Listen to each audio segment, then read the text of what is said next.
আলু দিয়ে mutton curry তো এর আগে আপনারা অনেকবারই বানিয়েছেন, বাট একবার এই পদ্ধতিতে বানিয়ে দেখুন। একদম অন্যরকম পদ্ধতি আর স্বাদটা হয় অসাধারণ। তাহলে চলুন রেসিপিটা শুরু করা যাক। আর রেসিপিটা পারফেক্টলি বানানোর জন্য সাথে থাকবে অনেক tips and tricks. By the way, আমি শেফ অতনু, আপনারা দেখছেন অতনু রান্নাঘর। আর আজকে আমাদের রেসিপি আলু দিয়ে মটন কারি। তাহলে মটন কারি বানানোর জন্য আমি এখানে নিয়েছি 2 কেজি মটন। মটনগুলো দেখুন আমি ঠিক এরকম সাইজের কেটে নিয়েছি। খুব বেশি বড়ও নয়, আবার খুব বেশি ছোটও নয়। আর প্রত্যেকটা পিস কিন্তু রেওয়াজি পিস। আশা করি দেখতেই পাচ্ছেন, খুব বেশি বড় কিন্তু নয়। এবার এটাকে কোনো রকম ম্যারিনেশন ছাড়াই আমি সাইডে রেখে দিচ্ছি পরে ব্যবহার করার জন্য। আচ্ছা, এবার মটনটা কুক করার জন্য আমি এখানে একটা পাত্র নিয়ে নিয়েছি। এটাকে আমি গ্যাসটা অন করে নিচ্ছি আর তাতে দিয়ে দিচ্ছি সর্ষের তেল। আপনারা চাইলে এটা সাদা তেলেও বানাতে পারেন, আর সর্ষের তেলের টেস্টটা দারুণ আসে। আর তেলটা দেওয়া হয়ে গেলে আমি অপেক্ষা করব তেলটা একটু গরম হয়ে যাওয়ার জন্য।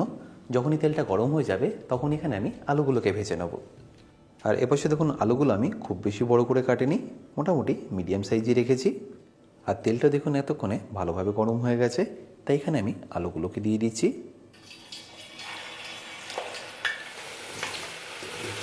আলুগুলো ভাজার সময় আপনাদের নুন ছাড়া এখানে আর কিছুই দিতে হবে না। জাস্ট অল্প একটু নুন দিয়ে এটাকে ভালো করে ভাজতে থাকুন।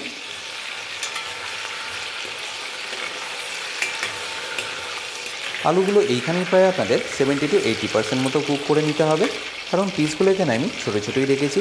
মটনের সাথে বেশিক্ষণ কষলে আলুগুলো একদম গলে যাওয়ার একটা সম্ভাবনা থাকে। তাই প্রথমে আমি এটাকে ভালো করে ভেজে তুলে রাখছি। আলুটা দেখুন এখানে পারফেক্টলি ভাজা হয়ে গেছে, একদম লাল লাল করে। এবার এটাকে আমি তুলে নিচ্ছি আর রেখে দিচ্ছি একটা পাত্রে পরে ব্যবহার করার জন্য। এবার আলুটা ভাজা হয়ে গেলে এই একই তেলে দিয়ে দেবো কিছু গোটা গরম মশলা, যেমন একটা দারচিনি, একটা তারাফুল, 6 থেকে 7টা এলাচ, কয়েকটা লবঙ্গ আর 2টো তেজপাতা। আর গরম মশলাটা দেওয়ার পরে একবার ভালো করে মিশিয়ে নিয়ে আমি এখানে দিয়ে দেবো পেঁয়াজ। আর পেঁয়াজগুলো দেখুন আমি এরকম পাতলা পাতলা করে কেটে নিয়েছি। খুব বেশি মোটা করে কাটার আপনাদের দরকার নেই, তাহলে কিন্তু পেঁয়াজগুলো গলতে বেশ অনেকটাই সময় লাগবে। এইভাবে পাতলা করে কেটে নিলে দেখবেন তাড়াতাড়ি গলেও যাবে আর ভালো করে ভাজাও হয়ে যাবে। আর 2 কেজি মাটনের জন্য আমি এখানে নিয়ে নিয়েছি 750 গ্রাম পেঁয়াজ, যেটাকে দেওয়ার পরে এটাকে আপনাদের ভালো করে মেশাতে হবে আর ততক্ষণ ভাজতে হবে যতক্ষণ এটা একটু লাল লাল হয়ে ভাজা হয়ে আসছে।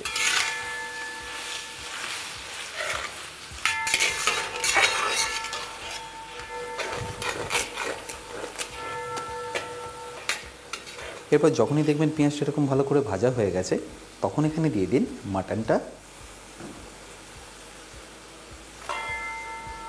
আর মটনটা দেওয়ার পরে এইভাবে আপনাদের এটাকে মিশিয়ে নিতে হবে মোটামুটি 4 থেকে 5 মিনিটের জন্য।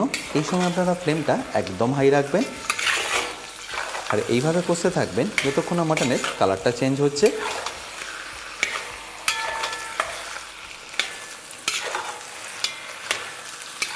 এই সময় আপনাদের কোনো রকম মশলা বা নুন কিছুই দিতে হবে না, জাস্ট ফ্লেমটা হাই করে এটাকে ভালো করে কষতে থাকুন, ঠিক আমি যেভাবে কষে নিচ্ছি। আস্তে আস্তে নিশ্চয়ই দেখতে পাচ্ছেন মাটনের কালারটা কিন্তু চেঞ্জ হওয়া শুরু করেছে। আর মাটনের গায়ে যে ফ্যাটগুলো ছিল সেগুলো কিন্তু আস্তে আস্তে রেন্ডার হয়ে যাচ্ছে বা গলে যাচ্ছে। এই কারণেই দেখবেন গ্রেভির টেস্টটা কিন্তু আরও ভালো আসবে। এবার যখনই দেখবেন এর কালারটা এইভাবে ভালোভাবে চেঞ্জ হয়ে গেছে, তখন এর মধ্যে কিছু মশলা আপনাদের দিয়ে দিতে হবে।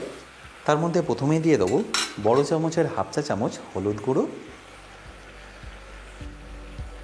তারই সাথে 2 চা চামচ কাশ্মীরি লঙ্কার গুঁড়ো। এরপর দিয়ে দেবো ছোটো চামচের 1 চা চামচ গোলমরিচ গুঁড়ো। ব্যাস, এবার এটাকে আপনারা ফ্লেমটা লো রেখেই ভালো করে মেশাতে থাকুন।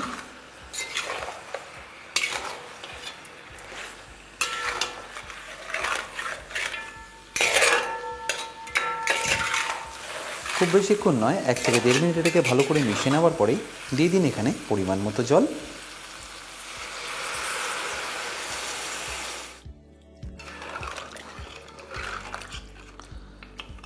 এবার এটাকে আমরা এইভাবেই সেদ্ধ করে নেব 45 থেকে 50 মিনিটের জন্য। যদি মনে হয় আপনাদের একটু জল লাগবে, তাহলে পরে যখন জল লাগবে সেই সময় আপনারা দিয়ে দেবেন। এই মুহূর্তে আমি মটনের যতটা লেভেল আছে সেই অনুযায়ী জলটা দিয়ে দিয়েছি। আপনারা চাইলে এই স্টেজে এটাকে প্রেশার কুকারেও কুক করে নিতে পারেন, বাট এইভাবে হাঁড়িতে কুক করলে আপনাদের এটাকে মাঝে মাঝে একবার এইভাবে মিশিয়ে দিতে হবে। 45 থেকে 50 মিনিটের মধ্যেই দেখবেন পেঁয়াজগুলো একদম ভালোভাবে গলে যাবে আর গ্রেভিটাও আপনাদের অলমোস্ট রেডি হয়ে যাবে। আচ্ছা, এই স্টেজে আমি এখানে নুনটাও অ্যাড করে দিচ্ছি।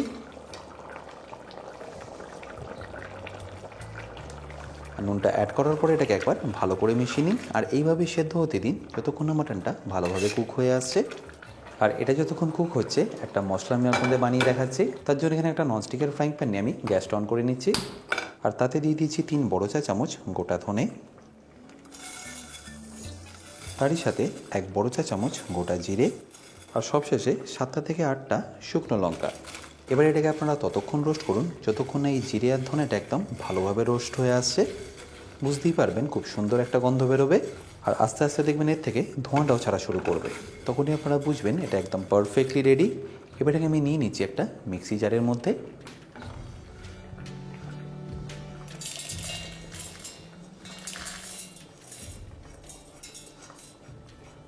এবার এর সাথে দেখুন আর কি কি আপনাদের অ্যাড করতে হবে।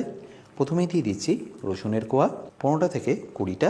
যদি এরকম বড় বড় রসুনের কোয়া হয় তাহলেই, আর ছোটো হলে 30 থেকে 35টা কোয়া দিয়ে দেবেন।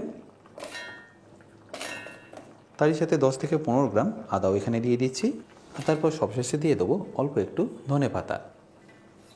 এবার অল্প একটু জল দিয়ে এটাকে একটা স্মুথ পেস্ট বানিয়ে নিন। আর এপাশে দেখুন মটনটাও কিন্তু আমাদের আস্তে আস্তে ভালো করে কুক হয়ে যাচ্ছে, আর পেঁয়াজটা দেখুন প্রায় এখন অনেকটাই গলে গেছে। আচ্ছা, এই সময় দেখুন মাটন কিন্তু এখন প্রায় 80% মতো রেডি হয়ে গেছে, আর পেঁয়াজটাও প্রায় অনেকটাই গলে গেছে। এই স্টেজে আপনাদের দিয়ে দিতে হবে যে পেস্টটা আমরা বানিয়ে রেখেছিলাম সেটা। এরই সাথে দিয়ে দিন কাঁচা লঙ্কা বাটা, অবশ্যই আপনারা যেরকম ঝাল পছন্দ করেন সেই অনুযায়ী দিয়ে দেবেন। আর এরই সাথে আপনাদের দিয়ে দিতে হবে 4 চা চামচ টক দই, ওজনে 150 থেকে 200 গ্রাম। ব্যাস, এবার এটাকে আমি ভালো করে মিশিয়ে নেব। এই সময় গ্যাসের ফ্লেমটা আপনারা একদম লো রাখবেন, নাহলে কিন্তু দইটা ফেটে যাওয়ার একটা সম্ভাবনা থাকবে। মশলাগুলো যেহেতু এর মধ্যে আগে থেকে আমি রোস্ট করে রেখেছিলাম, তাই মশলার কাঁচা গন্ধটা এর মধ্যে একদমই থাকবে না। আর 15 থেকে 20 মিনিটের মধ্যেই আদা রসুনের যে কাঁচা গন্ধটা আছে সেটাও চলে যাবে, আর দেখবেন মটনটাও তখন পারফেক্টলি কুক হয়ে যাবে। দেখতেই পাচ্ছেন গ্রেভিটা কতটা সুন্দর লাগছে এই সময়। এবার এইভাবে এটাকে ফুটতে দিন 10 থেকে 15 মিনিটের জন্য। আচ্ছা, এখানে আমার নুনটা কম লাগছিল, তাই এখানে আমি নুনটা অ্যাড করে দিলাম। তারপর ভালো করে এটাকে একবার মিশিয়ে নিচ্ছি। দেখতেই পাচ্ছেন যতটা এটা ফুটছে গ্রেভির কালারটা কতটা ভালো এসে যাচ্ছে। আচ্ছা, এখানে বলে রাখি আপনারা যারা এখনও অতনু রান্না করে কুকিং কোর্সটা নেননি তারা নিয়ে নিতে পারেন আমার নিজস্ব ওয়েবসাইট www.otonurannakar.com থেকে। সেখানে আপনারা পেয়ে যাবেন প্রায় 60টারও বেশি ভিডিও, যেগুলো আপনাদের হেল্প করবে নিত্য প্রয়োজনীয় রান্নাগুলোকে আরও সুস্বাদু করে তোলার জন্য। কোর্সটা যদি আপনারা এখনও না নিয়ে থাকেন, লিঙ্ক আমি ডেসক্রিপশানে দিয়ে রেখেছি। তাও যদি কিনতে আপনাদের কোনো রকম অসুবিধা হয় আমার সাথে এই হেল্পলাইনে যোগাযোগ করতে পারেন। এবার মাটনটা ফিনিশ করার ঠিক 10 থেকে 12 মিনিট আগে আলুটাকে এখানে দিয়ে দিন। তার কারণ আলুগুলো এখন প্রায় 80 to 90% মতো কুক হয়ে আছে, আর বাকিটাই মাটনের সাথে ভালোভাবে কুক হয়ে যাবে। ব্যাস, এই সময় দেখুন মাটন আমাদের এখন পারফেক্টলি রেডি। ব্যাস, এবার এটাকে আমি ফাইনালি ফিনিশ করব 1 চা চামচ গরম মশলা, গার্নিশের জন্য কয়েকটা চেরা কাঁচা লঙ্কা, এবং সবশেষে অল্প একটু ধনে পাতা। ব্যাস, ফাইনালি এটাকে মিশিয়ে নিলে আপনাদের মাটন কারি কিন্তু পারফেক্টলি রেডি। আশা করি সম্পূর্ণ রেসিপিটা আপনাদের নিশ্চয়ই ভালো লেগেছে, আর ভালো লাগলে প্রতিবারের মতো আমাকে কিন্তু কমেন্টে জানাতে ভুলবেন না।